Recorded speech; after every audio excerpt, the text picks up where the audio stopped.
উৎকট গৰম আৰু এই গৰমে অসমত ভয়ংকৰ ঘটনা সংঘটিত কৰিছে। গৰমৰ কাৰণে ব্যক্তিয়ে প্ৰাণ হেৰুৱাইছে। এইখন অসমত যি সময়ত গৰম বাঢ়িছে সেই সময়তে ভয়ংকৰ ঘটনা সংঘটিত হৈছে আৰু এজন যুৱকে গৰমত থাকিব নোৱাৰি মৃত্যুমুখত পৰিছে। এই মুহূৰ্তত দিনটোৰ আটাইতকৈ গুৰুত্বপূৰ্ণ খবৰটো আগবঢ়াইছোঁ। দিনটোৰ গুৰুত্বপূৰ্ণ খবৰ এয়া যে এজন ব্যক্তিয়ে গৰমৰ কাৰণে প্ৰাণ হেৰুৱাইছে। গৰমৰ বাবে অসমত ভয়ংকৰ ঘটনা সংঘটিত হৈছে। হিট ষ্ট্ৰকৰ বাবে বহি থাকোঁতে মৃত্যু হৈছে অসমৰ যুৱকৰ। কাম কৰি থকা সময়তে এই ভয়ংকৰ ঘটনা সংঘটিত হৈছে।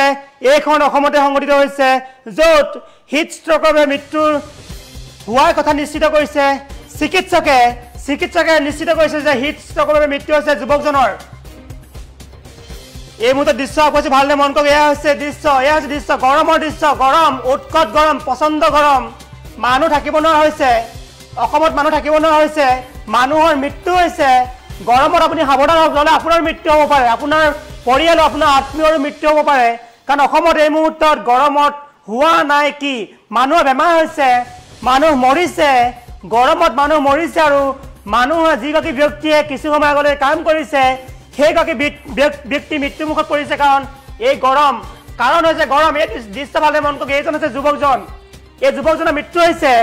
যুৱকজন অসমৰ যুৱক আৰু ৰাজ্যবাসীয়ে অসমবাসীয়ে এই মুহূৰ্তত ভোকৰ সৈতে নহয়, পিয়াহৰ সৈতে নহয়, গৰমৰ সৈতে যুঁজ কৰিবলগীয়া হৈছে।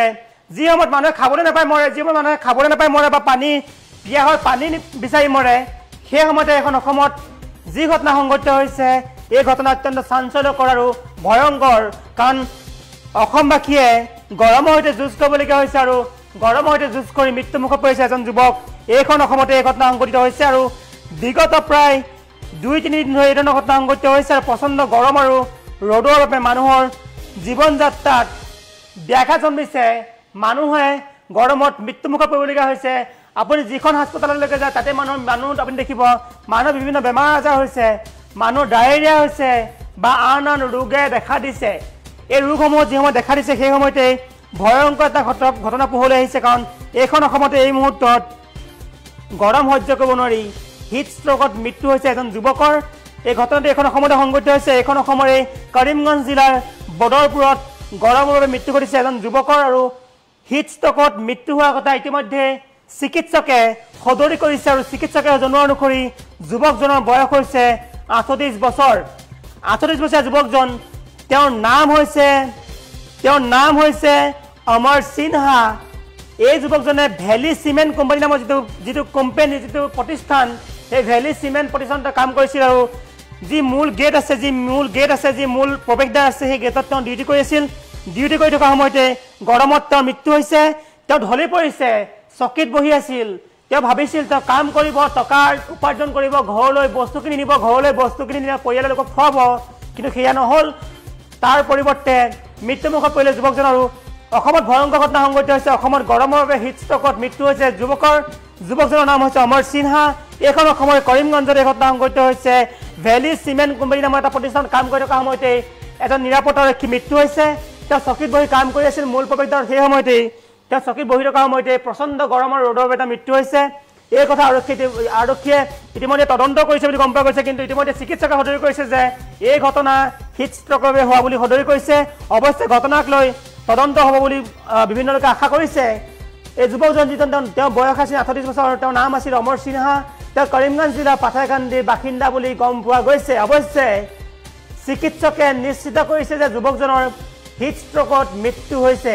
ইয়াৰ পিছত তেওঁক মৰণোত্তৰ পৰীক্ষাৰ বাবে শিলচৰ চিকিৎসা মহাবিদ্যালয়লৈ প্ৰেৰণ কৰা হৈছে। আৰু এই ঘটনাক লৈ চিন্তিত হৈ পৰিছে বদৰপুৰবাসী, অসমবাসী, কৰিমগঞ্জবাসী তথা বৰাকবাসী। কাৰণ এই গৰমত মানুহৰ মৃত্যু হৈছে।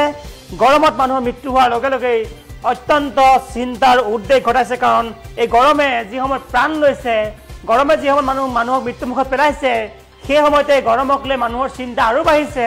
কাৰণ মানুহৰ বিভিন্ন ৰোগে দেখা দিছে। যদি আপুনি GMC-লৈ যায় বা আন প্ৰান্তলৈ যায় তেন্তে আপুনি দেখিব যে বিভিন্ন চিকিৎসালয়ত গৰমৰ সৈতে যুঁজ কৰি হাস্পতালত ভৰ্তি হোৱা বহু লোক আপুনি পাব, যিসকল ব্যক্তি বিভিন্ন ৰোগে দেখা দিছে। গৰমৰ প্ৰকোপত বয়সস্থ মানুহৰ জীৱনলৈ ভাবুকি আহিছে। যিসকল ব্যক্তি ঘৰৰ ভিতৰত থাকে সেইসকল ব্যক্তি, যিসকল বিশেষকৈ যাৰ ঘৰত AC নাই, যাৰ ঘৰত ফেন নাই, যাৰ ঘৰত বিদ্যুৎ নাই, যাৰ ঘৰত কাৰেণ্ট নাই, সেইসকল ব্যক্তিৰ ঘৰত এই মুহূৰ্তত আটাইতকৈ বেয়া পৰিৱেশ আহিছে কাৰণ সেইসকল ব্যক্তিয়ে গৰমৰ সৈতে যুঁজ কৰিবলগীয়া হৈছে দৰিদ্ৰ লোকে খোৱা পানী আৰু খাদ্যৰ সৈতে যুঁজ কৰা আপুনি বহুত সুধিছে কিন্তু এই মুহূৰ্তত গৰমৰ সৈতে যুঁজ কৰিবলৈ বাধ্য হৈছে কাৰণ এই গৰমে এই মুহূৰ্তত অসমত ব্যক্তিৰ প্ৰাণ কাঢ়িছে গতিকে অত্যন্ত চিন্তাৰ উদ্বেগকাৰী খবৰ যে কৰিমগঞ্জত গৰমত হিট ষ্ট্ৰকত মৃত্যু হৈছে এজন যুৱকজনৰ মৃত্যুক কেন্দ্ৰ কৰি ইতিমধ্যে সমগ্ৰ অসমতে চাঞ্চল্য বিৰাজ কৰিছে কাৰণ এই ধৰণৰ মৃত্যু কোনো লোকে নিবিচাৰে কিন্তু সেয়াও এই মুহূৰ্তত সংঘটিত হৈছে